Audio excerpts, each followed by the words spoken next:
Hello everyone, PC food బ్లాగ్స్కి welcome. మనం ఈరోజు చేస్తున్నాం కోకోనట్ రైస్. అది ఎలా ప్రిపేర్ చేయాలి చూద్దాం.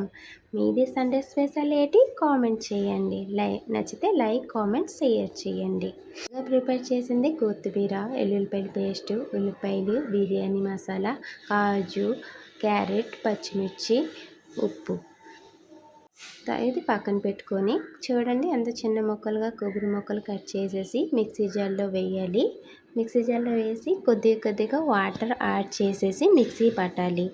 మిక్సీ ఎక్దం మెత్తగా ఉండాలి. ఇలాగా పేస్ట్ రకం చేయండి. చూడండి.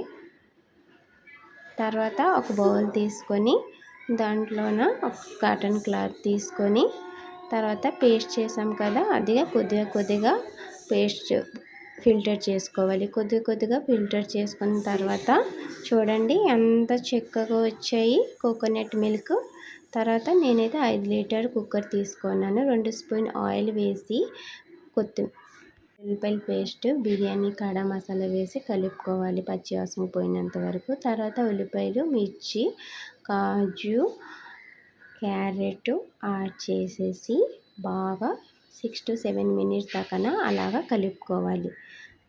పచ్చివాసన పోయినంత వరకు వెజిటేబుల్స్ అన్నీ కలుపుకోవాలి. కలుపుకున్న తర్వాత కొత్తిమీర యాడ్ చేయాలి. కొత్తిమీర, పుదీనా యాడ్ చేయాలి. యాడ్ చేసిన తర్వాత బిర్యానీ మసాలా, గరం మసాలా వేసి బాగా కలుపుకోవాలి. కలిపిన తర్వాత నేనైతే 8 గ్లాసు కోకోనట్ మిల్క్ తీసుకున్నాను. తర్వాత 4 గ్లాసులు సన్నబియ్యం తీసుకున్నాను.